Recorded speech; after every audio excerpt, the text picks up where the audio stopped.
Bonjour à tous, il est 6h30 du matin, il fait moins 6 degrés à l'extérieur et moins 6 degrés dans le van.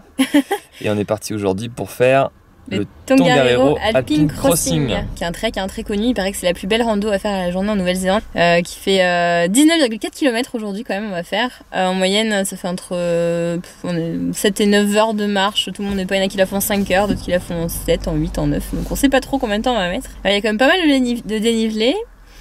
C'est froid. Ouais, il fait assez frais ici dans cette région. Il fait pas frais, il fait froid. Il fait assez froid dans cette région de la Nouvelle-Zélande. Faut savoir que donc on est dans le parc national de Tongariro, qui est le premier parc national créé en Nouvelle-Zélande à la fin dans les années 1887 là, et c'était un des premiers parcs nationaux créés au monde aussi. Donc il est très très vieux. Et il faut savoir qu'il abrite 3 volcans qui sont assez actifs, ça fait partie des volcans les plus actifs au monde. Il paraît que parfois on entend leur vrombissement. Parfois ils rentrent un petit peu en activité. En 2012, il y a eu de fortes explosions qui ont entraîné la fermeture du parc pendant 9 mois. En tout cas du trek pendant 9 mois. Donc on espère qu'il sera calme aujourd'hui. Non mais ça devrait aller. Je pense qu'ils sont capables de l'anticiper. Mais voilà. Donc voilà, du coup on est parti pour la journée de rando. Un petit déjeuner puis à l'attaque.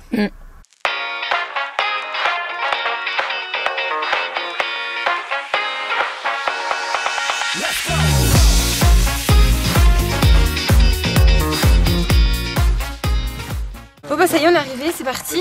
19,4 km. Ici ils annoncent 6h20, donc on va voir combien de temps on met. Alors vu le temps qu'on va mettre pour s'arrêter pour prendre des photos et tout, je pense qu'on va mettre beaucoup plus, mais on va voir ce que ça donne. Et il fait hyper beau, on a une super belle journée, ciel bleu. Par contre il fait déjà hyper froid au parking pour moi, donc j'ai un peu peur une fois en haut, mais bon.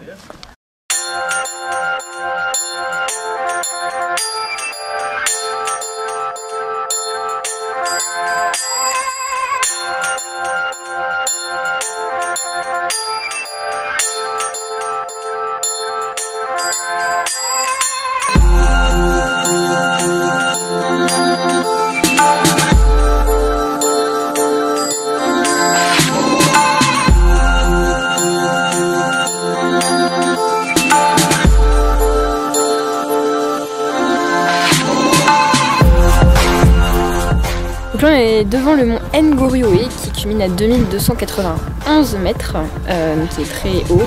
Au début on se tâtait pour le monter parce qu'en fait on peut faire une variante et monter jusqu'au sommet.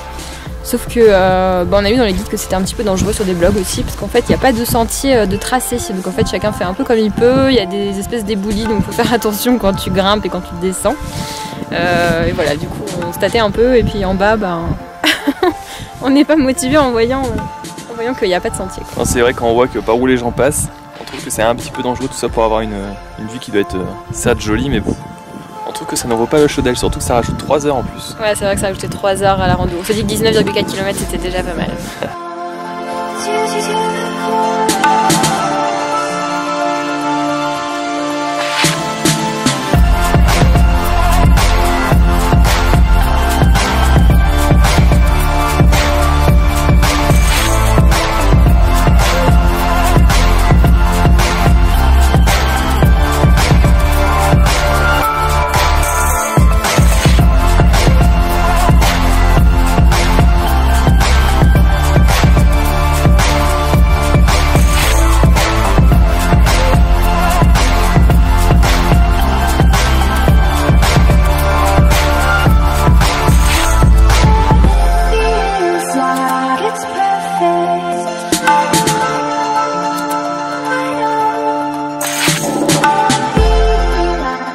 On a décidé quand même de faire un petit détour en allant vers le mont Tongariro.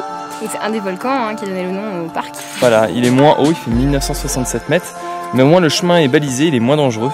Et ça fait quoi? Ça fait juste 6 km en plus, soit 1h20.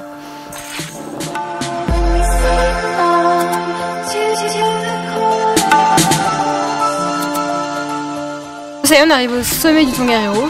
Alors du coup par contre la météo change vite comme on l'a dit, et du coup on est entouré de nuages maintenant, donc on ne voit strictement rien. Alors on a de la chance quand même, pendant l'ascension on a eu des belles vues sur le Blue Lake, le lac Amuro, etc. Et aussi bien sûr sur le volcan Ngurioe, je sais pas quoi. Donc voilà, l'ascension était belle, mais arrivé en haut on voyait pas grand chose.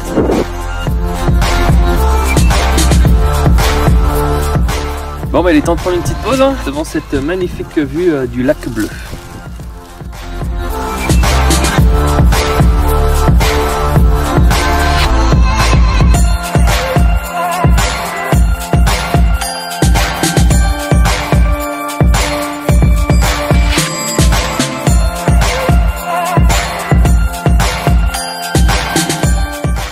Là on est dans la partie glissade.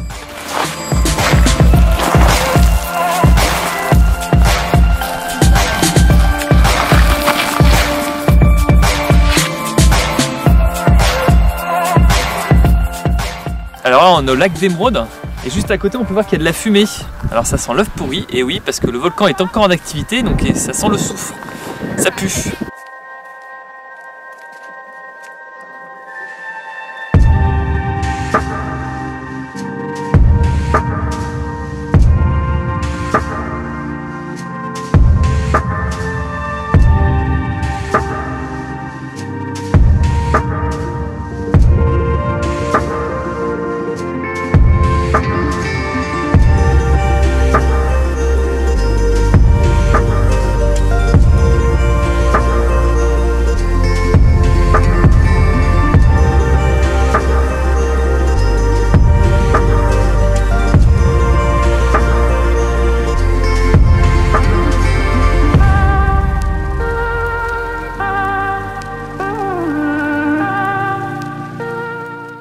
C'est hyper chaud, oh putain, et ça sent trop bizarre.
On pensait qu'on allait juste voir 2 petites cheminées sur le chemin, mais en fait il y en a un peu partout quoi. Donc ça sent l'œuf pourri partout. C'est vraiment impressionnant de se dire que ce volcan est encore en activité quoi.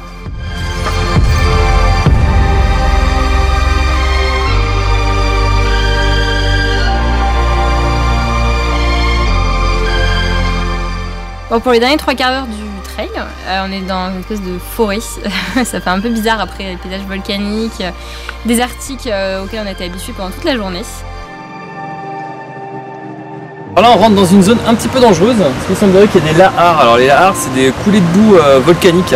Donc si jamais on entend des bruits comme des fumées et des bruits de cocotte minute là, ben, en gros faut tracer quoi. Donc pendant 700 mètres et ben, on est en danger. Super. Alors j'avais jamais vu Marine marcher aussi vite. Je pense qu'elle a un peu flippé.